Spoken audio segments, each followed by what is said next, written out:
الحمد للہ وحدہ والصلاة والسلام علی من لا نبی بعدہ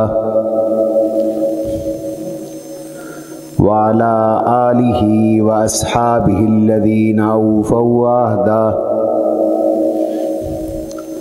الذین هم مفاتیح الرحمت ومصابیح الغرر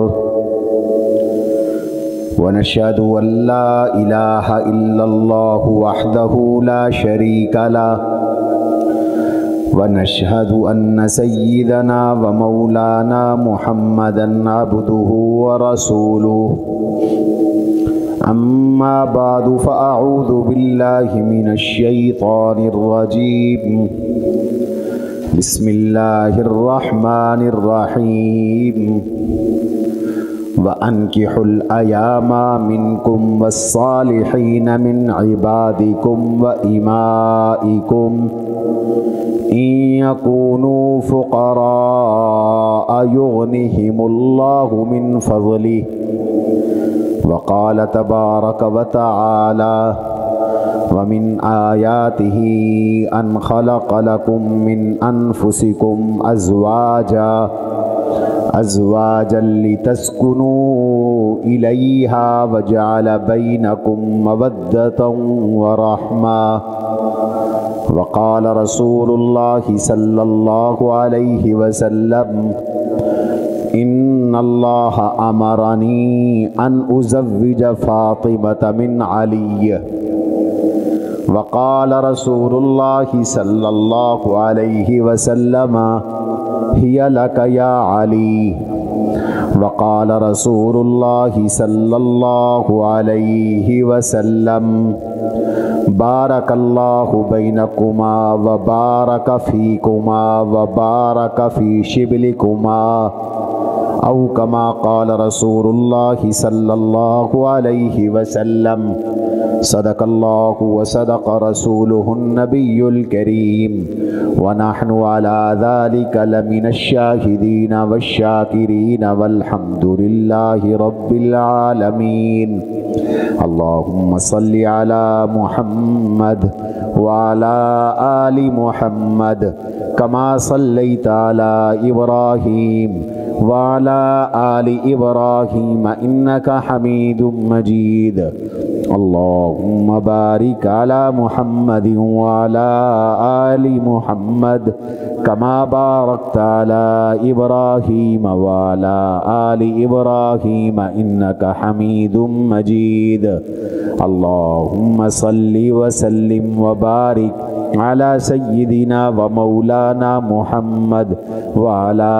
آله وصحبه كما تحب وترضى عدد ما تحب وترضى. عزیزان گرامی، سامعین محترم،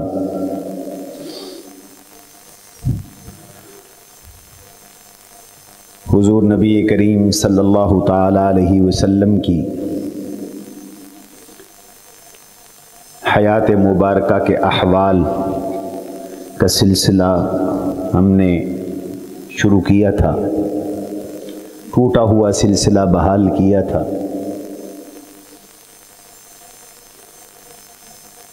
گزشتہ جمعے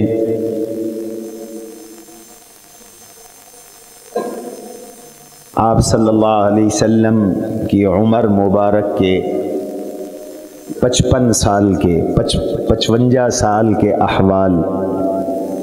آپ کے سامنے پیش کیے تھے، یعنی ہجرت کے دوسرے سال کے احوال پیش کیے تھے.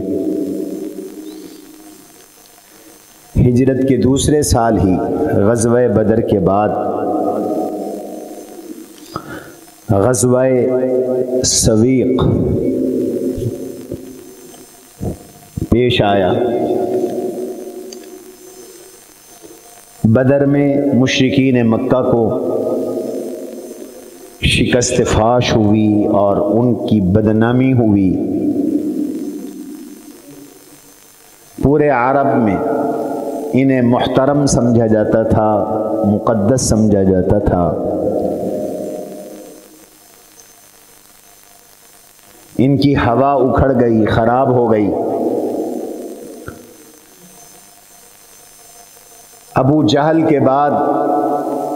مکہ کے قریشیوں اور مکہ کے کفار کے سردار حضرت ابی سفیان رضی اللہ عنہ بنے، اس وقت مسلمان نہیں ہوئے تھے۔ تو مکہ میں اس شکست پر بڑا رد عمل تھا اور ان میں جذبہ انتقام بھڑک رہا تھا، انتقام کی آگ بھڑک رہی تھی۔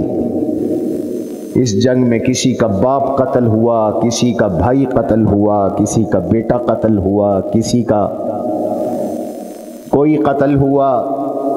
کسی کا کوئی رشتہ دار گرفتار ہوا۔ تو صفوان بن امیہ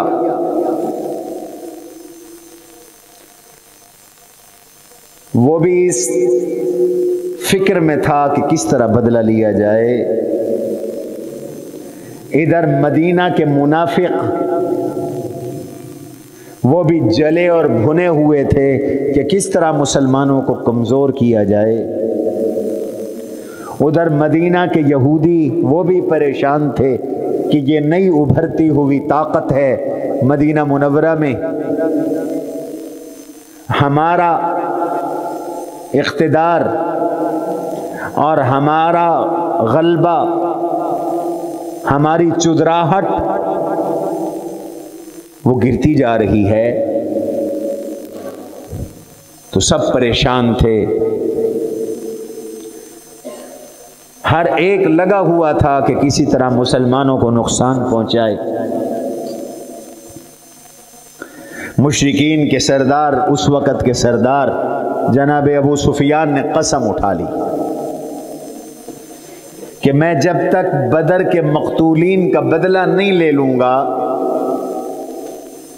میں سر میں تیل نہیں لگاؤں گا، میں غسل جنابت نہیں کروں گا، اپنے سر پر پانی کی کوئی بوند نہیں ڈالوں گا۔ یہ بڑی سخت قسم تھی کہ جب تک میں بدلہ نہ لے لوں، گویا کہ میں بیوی کے قریب نہیں جاؤں گا،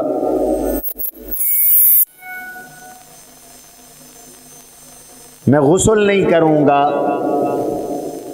میں تیل نہیں لگاؤں گا۔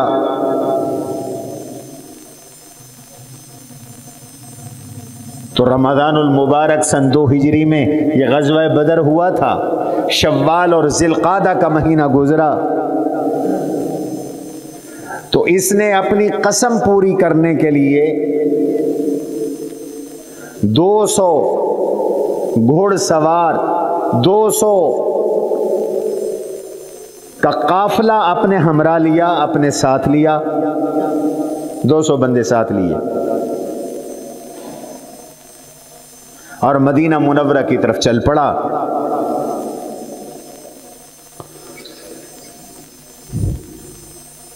یتیم ایک پہاڑ تھا، اس کے سرے پر ایک مقام تھا، مقام قطاد۔ یہاں یہ پہنچا، یہ مقام مدینہ منورہ سے 12 میل کے فاصلے پر۔ خزرج کے سردار حیی ابن اخطب کا رخ کیا، اس کے گھر گیا اور حیی ابن اخطب کا جا کے دروازہ بجایا، کھٹکھٹایا۔ حیی ابن اخطب ڈرا ہوا تھا، اس نے کہا میں دروازہ نہیں کھولوں گا، مجھے اپنے انجام سے ڈر لگتا ہے، مسلمان مجھے سزا دیں گے، حضور صلی اللہ علیہ وسلم مجھے سزا دیں گے۔ اس نے ابو سفیان کو لفٹ کروانے سے انکار کر دیا، دروازہ کھولنے سے انکار کر دیا۔ پھر یہ وہاں سے ہٹے اور اسی قبیلے کے خزانچی جن کا نام سلام تھا، سلام بن مشکم، یہ اسی خزرج قبیلے کا سردار اور خزانچی تھا، اس کے گھر گئے، اس نے کنڈی بھی کھولی، انہیں کھانا بھی کھلایا، حتیٰ کہ شراب بھی پلائی۔ مخبری بھی کی، حضور کی جاسوسی بھی کی، مسلمانوں کی جاسوسی بھی کی۔ چنانچہ یہ رات کی تاریکی میں وہاں سے نکلا اور مدینہ منورہ کے قریب ایک مقام ہے، مقام عریض، یہاں آیا اور یہاں کھجوروں کے درخت تھے، کچھ درخت اس نے کاٹ کے جلا دیے، یہاں ایک صحابی کو شہید کر دیا اور کچھ لوگوں کو زخمی کر دیا، اور فوراً نکل گیا، بھاگ گیا، یہ سمجھ کر کہ میں نے بدلہ لے لیا ہے بدر کا۔ حضور صلی اللہ علیہ وسلم کو پتہ چلا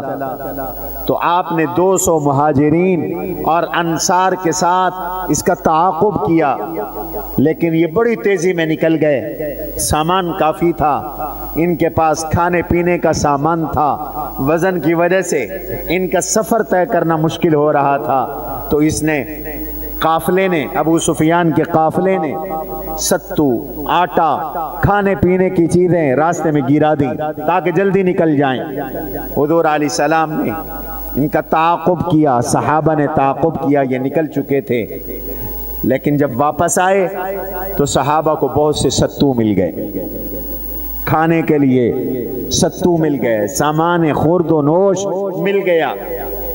اس لیے اس غزوے کو غزوۃ السویق کہتے ہیں، اور سویق عربی میں ستو کو کہتے ہیں۔ یہ سن 2 ہجری کا واقعہ، بزدلی کے ساتھ مشرکین مکہ بھاگتے ہوئے چلے گئے اور یہ سمجھ لیا کہ ہم نے قسم پوری کر لی، ہم نے بدر کا انتقام لے لیا، حالانکہ بدر میں تو مشرکین کے 70 سردار قتل ہوئے تھے، 70 گرفتار ہوئے تھے، غنائم ملی تھی، مسلمانوں کو اس میں دولت ملی تھی جو مسلمانوں میں تقسیم ہوئی تھی۔ أسمو وأجتاز السماء جلالا فأزيد أسراب الغيوم